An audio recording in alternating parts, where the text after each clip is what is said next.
Very good evening students. Today our topic is Newton's divided difference method.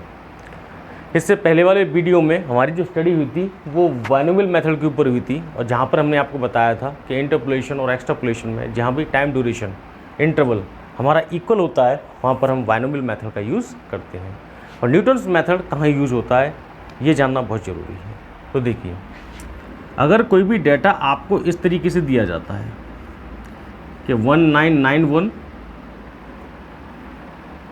1993, 1997, 1999 ये data दे दिया और मान के चलिए कि आपको एक प्रोडक्शन इस तरीके से दिया है, एक्सपेंसेस कुछ भी दिए हों वो इस तरीके से दिए हुए हैं कि ये आपका 27 है, ये आपका 29 है, ये आपका 33 है, ये आपका 37 है। इस तरीके से डेटा आपको दिया गया।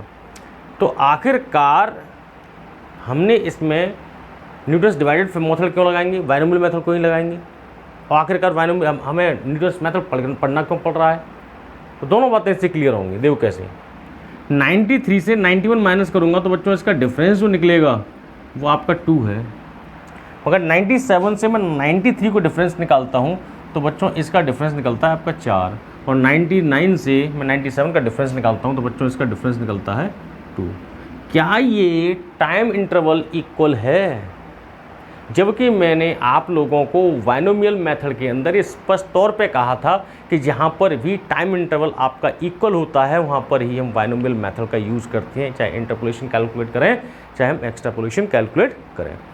मगर न्यूटन्स मेथड जब यूज़ हो रहा है जब हमारा इंटरवल इक्वल नहीं है तो ऐसी सिचुएशन में हमारा बाइनोमियल मेथड फेल हो जाता है और हमें न्यूटन्स डिवाइडेड डिफरेंस मेथड को पढ़ने की आवश्यकता पड़ती है।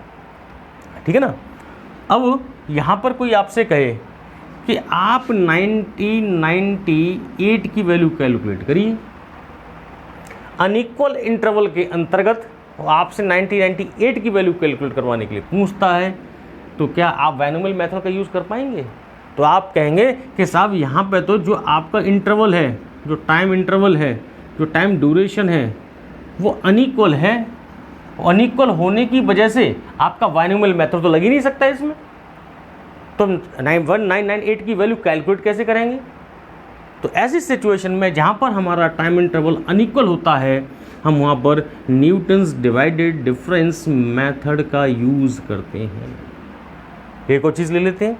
मान के चलिए आपको कोई डेटा दिया गया वेरिएबल एक्स पर कि वे डेटा है आपका कोई 0 है, कोई 3 है, कोई 7 है, कोई 9 है, ठीक है ना, कोई 11 है।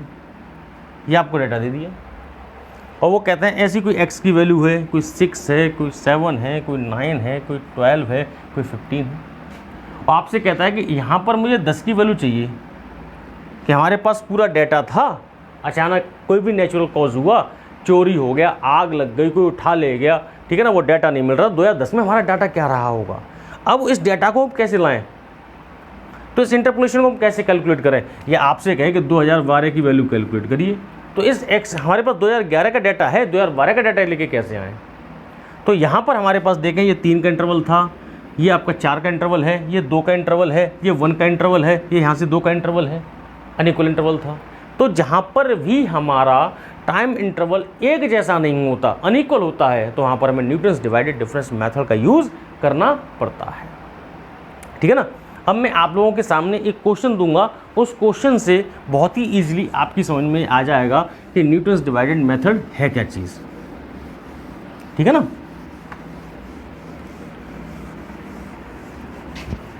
तो बच्चों एक क्वेश्चन लिखो, calculate the value of function of 8 where आपको x का डाटा दिया गया है, कोई डाटा दिया गया है 0, ये 2, 3, 6, ये 3, ये 6 पर, और कोई y का डाटा दिया गया है आपको 648 704 648 704 729 729 एंड 792। और वो आपसे कहते हैं कि आप फंक्शन ऑफ 8 की वैल्यू कैलकुलेट करिए, मतलब 8 की वैल्यू पूछ रहा है वो, x में 8 की वैल्यू पूछ रहा है कि इसकी वैल्यू क्या होगी। ठीक है ना, चाहे मैं इस y को लिख सकता हूं कि function of x equal to y। तो यहां पे देखिए 0 और 2 के बीच में इंटरवल कितना है साहब कि 2 का, 2 और 3 के बीच में इंटरवल साहब कितना है 1 का, 3 और 6 के बीच में इंटरवल कितने का है 3 का, 6 और 8 के बीच में इंटरवल कितने का है 2 का। क्या टाइम इंटरवल इक्वल है? नहीं है, अनइक्वल है। जब अनइक्वल है तो कौन सा मेथड लगेगा? Newton's divided difference method. ठीक है ना, इसको मैं इससे निकालूं तो 2 का डिफरेंस है बच्चों। अगर मैं इसका डिफरेंस निकालता हूं तो ये डिफरेंस आपका 1 का है, ये डिफरेंस निकालता हूं तो ये डिफरेंस आपका 3 का है, और ये डिफरेंस निकालता हूं तो बच्चों ये डिफरेंस 2 का है। तो यहां पर मेरा अनइक्वल था, तो अनइक्वल में आपका बायनोमियल मेथड नहीं लग सकता। तो यहां पर ऐसी सिचुएशन में आपको Newton's divided difference method use करना पड़ेगा। ये बात तो क्लियर हो चुकी, कैसे करेंगे अब इस क्वेश्चन में देख लेते हैं। ठीक है ना, तो मैं इस क्वेश्चन को जरा इस तरीके से उतार लेता हूं कॉलम वाइज में, जिससे हम इसे कैलकुलेट कर सकें और इसके फॉर्मूला को यूज कर सकें। तो मैं x की वैल्यू लिख लेता हूं बच्चों, ये x दिया हुआ है और इसकी वैल्यू है आपकी 0 2 3 6, और y की वैल्यू दी गई थी आपको 648 704 729 792, ये आपको वैल्यूज दी गई हैं। ठीक है ना, देखिए ये वैल्यूज मेरी फर्स्ट होती है जो x0 कहूँ या x0, चाहे मैं इसे x1 कहूँ, इसे x2 कहूँ, इसे x3 कहूँ, तो x0 के सामने वैल्यू क्या होगी y0, x1 के सामने वैल्यू क्या होगी y1, x2 के सामने वैल्यू क्या होगी y2, x3 के सामने वैल्यू क्या होगी y3। जब भी हम एक डिफरेंस ऑपरेटर यूज करते हैं तो हम डेल्टा का यूज करते हैं, मगर हमारे मेथड का नाम क्या है? न्यूटन्स डिवाइडेड डिफरेंस मेथड, कि डिफरेंस फिर डिवाइडेड। तो जहाँ पर भी हम डिफरेंस भी यूज़ कर रहे होते हैं तो इस डेल्टा को बीच में से डिवाइड कर देते हैं। डिवाइड दे दिया साहब, डिफरेंस कर दिया, आधा कर दिया, तो इसे कहते हैं हम डेल, और इसे कहते हैं y0। ठीक है ना, इसको हम कहते हैं y0। अब यूज कैसे होता है? तो उसी फॉर्मूले पे चलेंगे। फॉर्मूले में जैसे बताया गया था कि डिफरेंस डिवाइडेड, ठीक है, न्यूटन्स डिवाइडेड डिफरेंस मेथड। तो पहले डिफरेंस था तो बच्चों डिफरेंस निकाल लेते हैं, इन दोनों के बीच में लिख देंगे इस संख्या को। देखो कैसे कि 704 - 648 और डिवाइड बाय, ये देखिए 2 और -0, इसमें से इसका अंतर y1 - y0 upon x1 - x0, जो भी वैल्यू आएगी यहाँ लिख लेंगे। ऐसे हम इसका ले लेते हैं कि y2 - y1 upon x2 - x1। ऐसे हम इसका ले लेते हैं कि y3 792 - 729 और डिवाइड बाय 6 - 3, जो भी वैल्यू है उसे लिख लेंगे। ठीक है ना, देखो बेटा बच्चों वैल्यू क्या आती है, तो इसको हम माइनस करेंगे तो आपकी वैल्यू आती है 56 में 2 का डिवाइड लगा दिया तो ये वैल्यू होती है 28। ये आपकी वैल्यू आती है 9 में से 4 के 5 और 2 में से 2 2 25 25 1 का डिवाइड लगाते हैं बच्चों तो ये वैल्यू आती है आपकी 25। जैसे देखिए 792 2 12 में से ये गए तो 12 में से 9 गए 3 और 9 से 2 गए 3 63 और 6 - 3 3, तो 63 में 3 का डिवाइड लगा दिया तो वैल्यू आती है 21। ठीक है ना, ये हुआ आपका फर्स्ट ऑपरेटर डेल y0। मैं नेक्स्ट निकालता हूँ del square y0, next column. और जब तक इसको निकालना है जब तक कि जीरो वैल्यू ना आ जाए, जब तक निकालना है जब तक हमारे ऑपरेटर्स की वैल्यू जीरो ना आ जाए। तो देखिए अब इसे कर लेते हैं। अब हमारे पास ये है तो यहाँ से हमने लिया तो 25 - 28, यहाँ तो मैं साफ दिख रहा था कि हमने इसमें से माइनस कर लिया था, इसमें आपके y1 - y0 कर लिया था, यहाँ पर x1 - आपके x0 कर लिया था। मगर यहाँ पे देखिए कैसे करते हैं, यहाँ पे डायगोनल चलना पड़ता है। कैसे चलेंगे? ऐसे डायगोनल देखो इस तरीके से, ठीक है ना, इस तरीके से देखो ऐसे डायगोनल। क्या वैल्यू आएगी कि 3 - 0 क्या आता है, ऐसे यहाँ पे आओ, यहाँ पे क्या वैल्यू है 6, तो इसको देखिए पहले 21 - 25 अपॉन 6 - 2, वैल्यू क्या आती है अभी देख लेते हैं। 25 - 28 बच्चों वैल्यू होती है -3, और -3 में मैं 3 का डिवाइड लगाता हूँ तो बच्चों वैल्यू आती है -1। ऐसे में से देखते हैं। 21 में से अगर मेरे 25 जाते हैं तो वैल्यू आती है -4, और 6 में से 4 जाते हैं, 6 में से 2 जाते हैं तो वैल्यू आती है 4, और 4 में मैं 4 का डिवाइड लगाता हूँ तो बच्चों वैल्यू आती है -1। ठीक है ना। फिर आते हैं हम, जब तक जाना है जब तक वैल्यू हमारी 0 ना जाए, डेल क्यू वाई नॉट। फिर डिफरेंस निकालेंगे तो पहले डिफरेंस निकालते हैं, -1 माइनस और माइनस ये रहा अपॉन, डायगोनल वैल्यू लेंगे तो डायगोनल में क्या होगी, ये वाली क्या कि 6 माइनस 0। बच्चों 2 वैल्यू है उसे यहाँ लिख देंगे। ठीक है ना। तो देखो माइनस और माइनस माइनस प्लस, तो ये क्या हो जाएगा 0, और 0 में किसी का डिवाइड लगाएंगे तो बच्चों क्या आ जाती है वैल्यू 0, और वहीं तक यूज करना है जहाँ तक 0 आ जाए। क्लियर है। ये था हमारा डिफरेंस और डिवाइडेड मेथड। हमने डिफरेंस भी निकाला और डिवाइड भी निकाला, और उसके बाद इस वैल्यू को हमने ऑपरेट कर लिया। बच्चों इसको मैं रब करने से पहले please pause the video and note it down, या इसका स्क्रीनशॉट ले लीजिए जिससे कि मैं इसे आगे ऑपरेट कर सकूं। ठीक है ना। देखिए अब इसका फॉर्मूला है, फॉर्मूला कैसे यूज़ होगा, मैं इसको मिटा रहा हूँ और आपको ये वैल्यूज़ भी ध्यान रखनी होंगी। ठीक है ना। तो मैं इसमें एक चीज़ बता दूँ जिससे कि मैं नीचे वाला पोर्शन मिटाता हूँ, जिससे कि ज़्यादा दिक्कत नहीं आए आपको। ठीक है ना। कैसे करना है। हाँ बच्चे कुछ प्रॉब्लम है, क्या चीज़ है। देखो बच्चों इसमें करना क्या है, आपकी जो भी वैल्यू दी गई है उसमें से हम आपकी वैल्यूज़ को माइनस कर लेते हैं। ठीक है ना। जैसे जो y1 था उसे y0 कर लिया, x1 से मैंने x0 कर लिया, y2 था मैंने y1 माइनस कर लिया, इस x2 से मैंने x1 माइनस कर लिया, फिर हमने डिवाइड दे दिए, जो भी वैल्यूज़ आ रही हैं वो वैल्यूज़ इसमें निकल के आ गई हैं। ठीक है ना। देखो अब इसमें मेथड कैसे लगेगा। उसने पूछा है कि x बराबर 8 पर y की वैल्यू क्या होगी, what will the value of x8, what will be the value of function of 8। तो मैं यहाँ लिख लेता हूँ कि वो क्या पूछ रहा है आपसे कि yx, मैं अभी 8 नहीं लिख रहा, x यहाँ पे मैं x मान के चल रहा हूँ।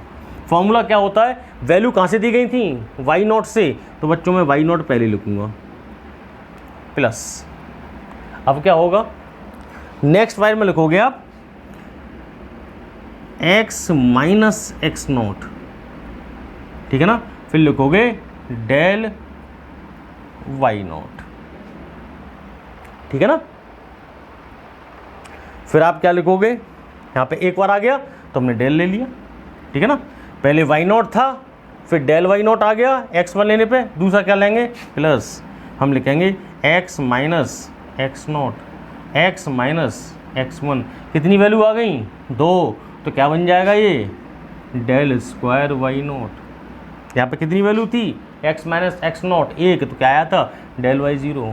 यहाँ पर कितनी वैल्यू हो गई x minus x0, x minus x1 2, तो क्या बन गया डेल स्क्वायर y0। फिर plus x minus x0, x minus x1, x minus x2 del cube y0। बच्चों वहीं तक फॉर्मूला ले जाना है जहाँ तक आपका 0 आ गया था। यहाँ पर हमारे डेल क्यू y0 पे 0 आ चुका है, तो मैंने फॉर्मूला यहाँ तक ही एक्सपेंड किया। अगर ये वैल्यू हमारी डेल 4 y0 पे आई होती तो मैं 4 तक ले जाते, अगर 5 पाई होती तो 5 पे ले जाते। बच्चों जैसा था वैसे ये वैल्यू लिखेंगे। अब देखिए होता क्या है, y0 जो पहली वाली वैल्यू, डेल y0 ये इसमें डायगोनल चलाएंगे। जैसे इसमें डिफरेंस करते समय हम आपके कौन से चले थे, सेकेंडरी डायगोनल पर चले थे। हम डायगोनल यूज़ किया था मगर कौन सा, सेकेंडरी। अब हम प्राइमरी डायगोनल यूज़ करेंगे कहाँ पर, इस फंक्शन में लगाते समय। तो कैसे, ये डेल y0, इसके बाद देखो ऐसे आएगा, ये कौन सा हुआ डेल, ये आपका y0, ये डेल y0। फिर अब ऐसे आएंगे, फिर क्या आएगा आपका डेल स्क्वायर y0। फिर हम ऐसे आएंगे, फिर क्या आएगा डेल क्यू y0। तो यहाँ पर आपका प्रिंसिपल डायगोनल चलता है, यहाँ पर आपका सेकेंडरी डायगोनल चलता है। ठीक है ना। तो इसमें डायगोनल तरीके से आपकी वैल्यूज़ ली जाती हैं। कैसे, मैं फिर से बोल देता हूँ, x की वाली वैल्यू क्या ली थी, पहले y लिखा हुआ है तो दैट मीन्स y0, फिर डायगोनल आए, फिर क्या होगा डेल y0, फिर डायगोनल आए तो डेल स्क्वायर y0, फिर डेल क्यू y0। ऊपर वाली पहली वाली वैल्यू डायगोनल में, प्राइमरी डायगोनल में हमें सेलेक्ट कर लेनी है। और बच्चों देखो उसमें वैल्यू रखते हैं, y0 की वैल्यू आपकी थी 648 plus x minus x0, x0 की वैल्यू बेटा आपकी है 0। फिर है आपका डेल y0, डेल y0 की वैल्यू बच्चों को निकाली 28 प्लस, यहाँ पे आ जाइए x माइनस x0, x0 की वैल्यू बेटा है आपकी 0, x माइनस x1, x1 की वैल्यू बेटा थी 2 और डेल स्क्वायर वाई नॉट की वैल्यू आपने निकाली है -1 प्लस यहाँ पर आ जाते हैं x माइनस एक्स नॉट, तो x माइनस एक्स नॉट की वैल्यू थी आपकी 0, x माइनस x1 में आपकी वैल्यू है 2, x माइनस x1 में वैल्यू थी 2 और x माइनस x2 की वैल्यू थी आपकी 3 और फिर है डेल क्यू वाई नॉट और डेल क्यू वाई नॉट की वैल्यू है 0। ठीक है बच्चों, अब देखो आगे बढ़ाते हैं हम इसे। तो 648 प्लस x में से 0 हो गया तो x 28 था तो क्या हो गया आपका 28x प्लस ये x था, इसको कर लेते हैं -1 का मल्टीप्लिकेशन, तो हम पहले बना लेते हैं इसे माइनस। इसमें देखिए ये वैल्यू x का x से किया तो बनती है x², x का इससे किया तो ये बनती है -2x, माइनस पहले लग गया तो ये होती है +2x। ठीक है ना, यहाँ पे आ जाओ, देखो ये तो पूरा ही 0 हो गया, x minus 0, x minus 2, x minus 3, 0 multiplication है तो ये पूरी वैल्यू हम लिख लेते हैं 0, ये आ गया। अब देखो इसे मैं थोड़ा आगे से मैं इसे थोड़ा रब कर रहा हूँ ऊपर का पोर्शन, जिससे कि पूरा समझ में आए आपके। अब इसे देखिए, मैं थोड़ा इसे ऊपर ले गया तो ये वैल्यू थी yx, ये वैल्यू आपने निकाली है ये वाली, तो 648 plus 28x plus 2x value होती है 30x प्लस माइनस है -x²। ये आपका एक फंक्शन निकल के आ चुका है, चाहे तो ऐसे लिख लो, चाहे ऐसे मैं ऐसे लिख देता हूँ कि function of x equal to -x² plus 30x plus 648, ये आपकी एक फंक्शन निकल के आ गया। क्वेश्चन में कहा है कि अगर x की वैल्यू कितनी थी, कितने में पूछा था क्वेश्चन, क्या था वैल्यू किसने पूछी थी, फंक्शन ऑफ 8 पर, कि x की वैल्यू अगर 8 होती है तो हमारे फाई की वैल्यू क्या होगी। दैट मीन्स हमारा, मैं यहाँ पर अगर हम 8 रख दें तो हमारी वैल्यू क्या होगी, तो मैं कहता हूँ f8 या मैं कहूँ y8।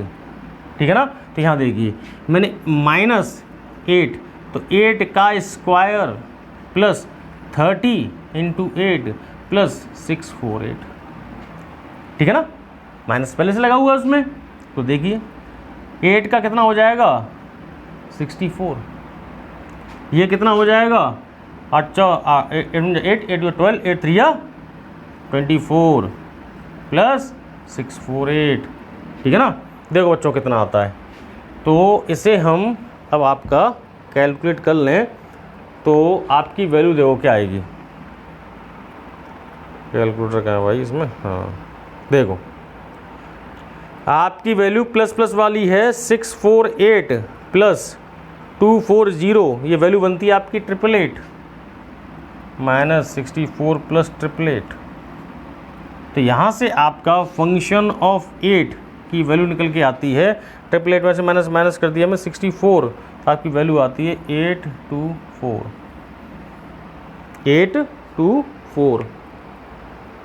ठीक है ना।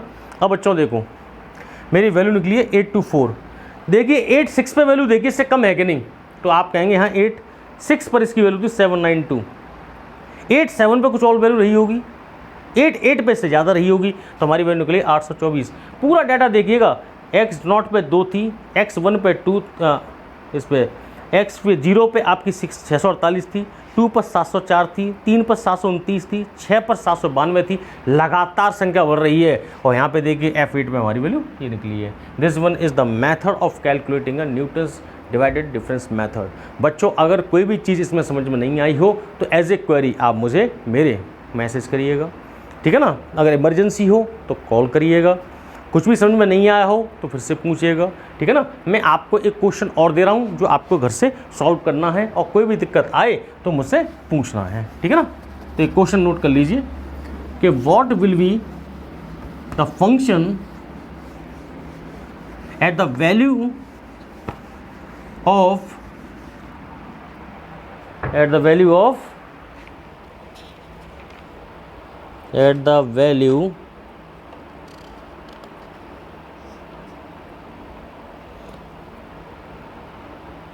of 9, ठीक है ना। जहां पर आपका फंक्शन दिया गया है 4 5 7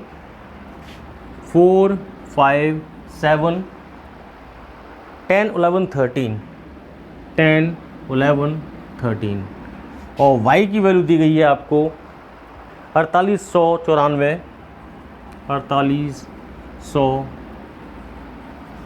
298, 294,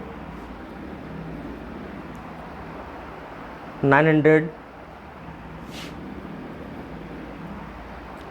1210 और लास्ट वैल्यू दी गई है आपको 2028। आपसे वैल्यू पूछ रहे हैं कि यहाँ पे 9 पर आपकी वैल्यू क्या होगी। दैट मीन्स वो x9, ये देखिए x0, x1, x2, x0, x1, x2, x3, तो ये है आपकी x4। तो वो कह रहे हैं y4 की वैल्यू क्या होगी जब ये डाटा आपको दिया गया है। आप गैप देख लीजिए, 4 में से 5 क्या 1, 7 में से 2 गए 2, 10 में से 3, 11 से 2, ये आपके 2।